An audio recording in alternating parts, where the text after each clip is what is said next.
Hi, everybody. How are you today? I am excited to interview my friend and colleague, Pete Drury. We have gotten to know each other over the last year or so, both on our own journeys to be good to ourselves. We kept each other in check while we were running. How was your run? Oh, my run was okay. How was yours? Because he was training for a race at the same time I was. And so I want to introduce you guys to my friend Pete Drury, and we are just going to talk about how he's being good to you. So thank you so much, Pete, for joining me today. Yeah, it's a pleasure. Thanks for having me. Awesome, awesome. So let's get this ball rolling. So share with me sort of your health story and how you were not being good to yourself.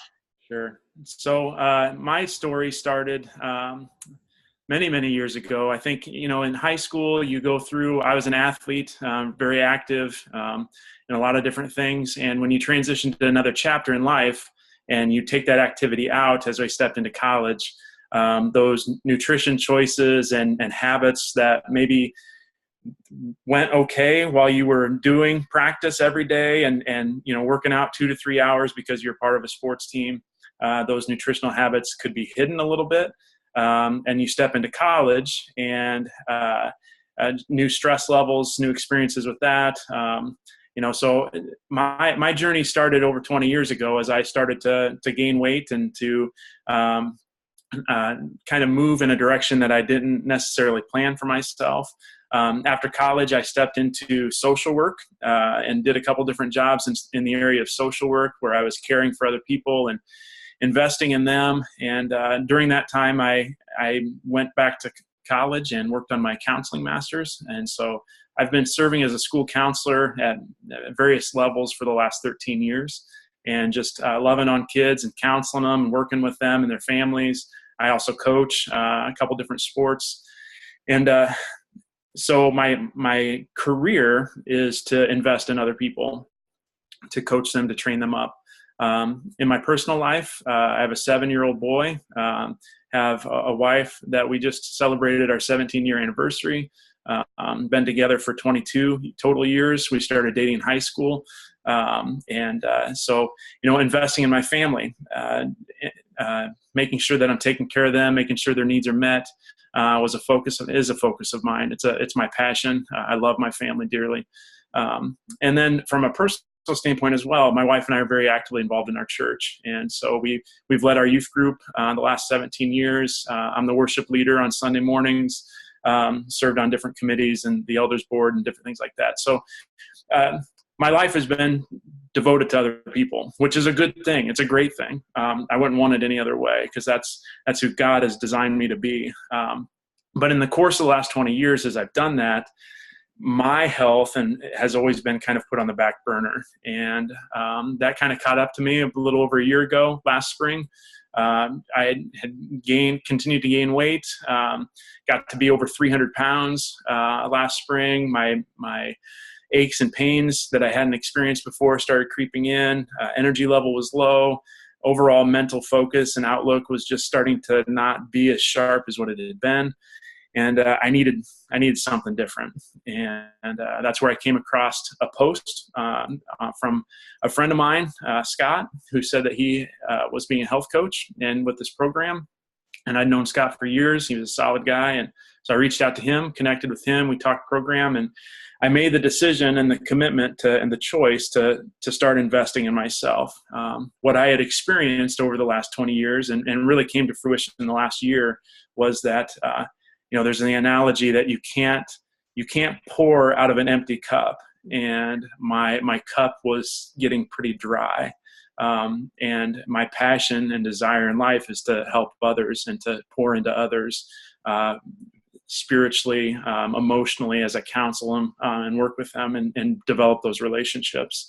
And I was getting to a point where I couldn't do that because my cup was dry. And so stepped into the program in September, worked with my health coach. I've lost over 95 pounds and have kept it off since February. But even more than the weight thing, the mental clarity and the vision, the dreaming, the possibilities that I'm now open to because through the program and through the support of the community and the health coach, I've been able to accomplish physical things that I never thought I would be able to do. I'm at a weight that I haven't seen in over 20 years, and I've been there for 5+ months. I'm finally equipped to be able to stay there.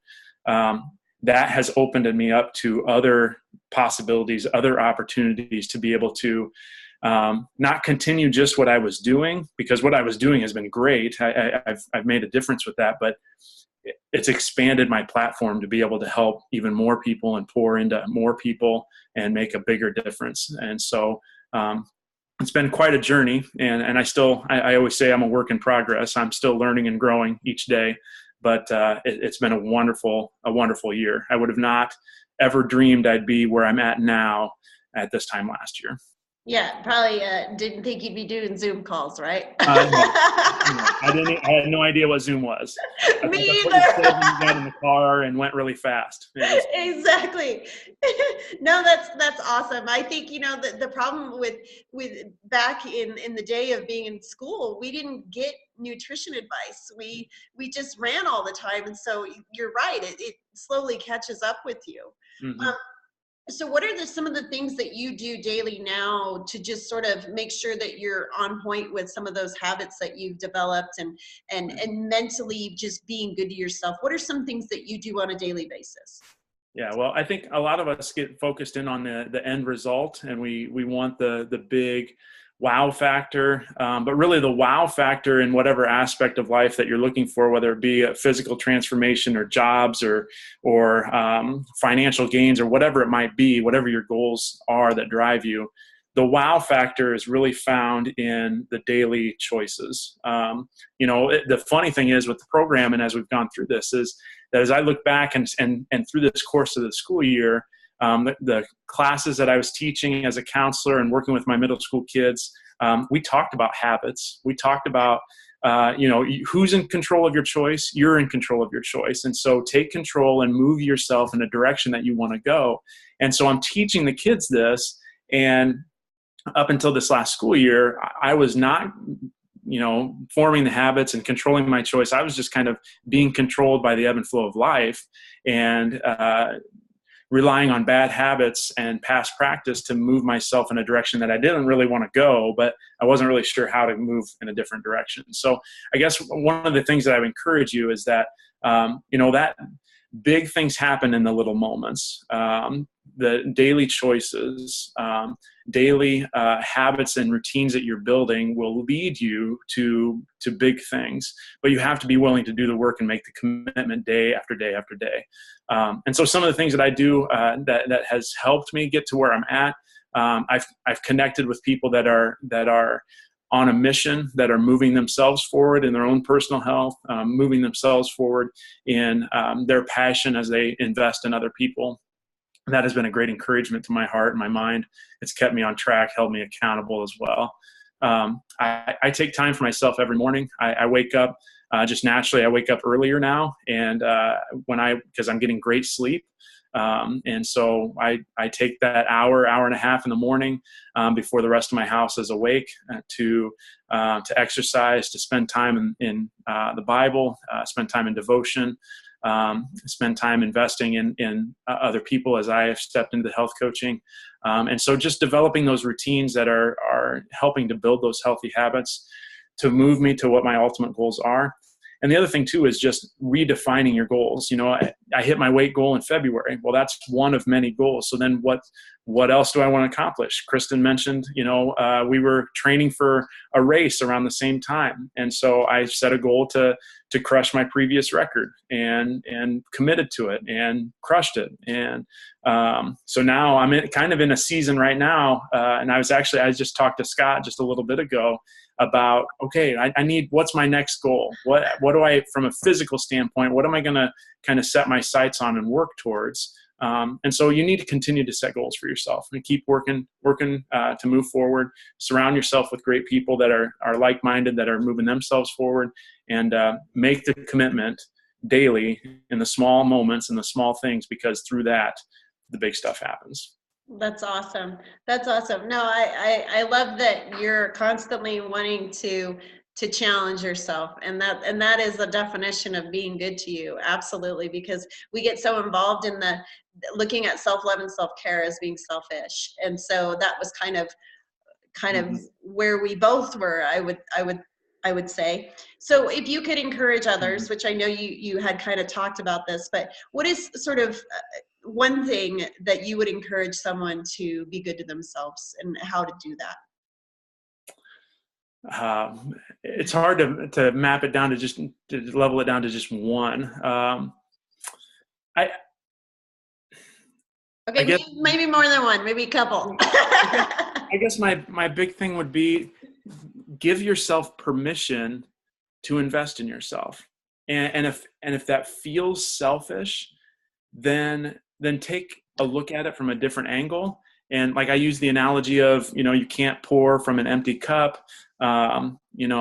A candle that's not lit doesn't shine light. Or I don't know. There's all kinds of analogies that you could use, but if you feel selfish about it, look at it from a different angle, from a standpoint of if you don't invest in yourself, at some point, you're going to run out of energy. You're going to run out of mental clarity. You're not going to be able to have the impact that you want to have in the things that you're doing and the people that you're interacting with if you don't invest in yourself. And so if the hurdle that's tripping you up is you feel selfish because you're taking care of yourself and you're focused on your needs, then look at it from a standpoint as if you don't do that, you're not going to help other people. If you don't do that, you're not going to be able to give what you want to be able to give to your family. You're not going to be able to fully give what you want to give to your coworkers, to your friends. And just give yourself permission to invest in yourself. It's not selfish. I mean, self-care is not selfish. You don't get in your car on Monday and drive it for an entire month without putting gas in the tank, right? Because you would be stranded on the side of the road somewhere. You don't use your cell phone for 3, 4, 5 days in a row without plugging it in. Self-care is important because, and this comes from the habits that we were talking with kids, oh, my phone is ringing, which it never does. So hold on a second.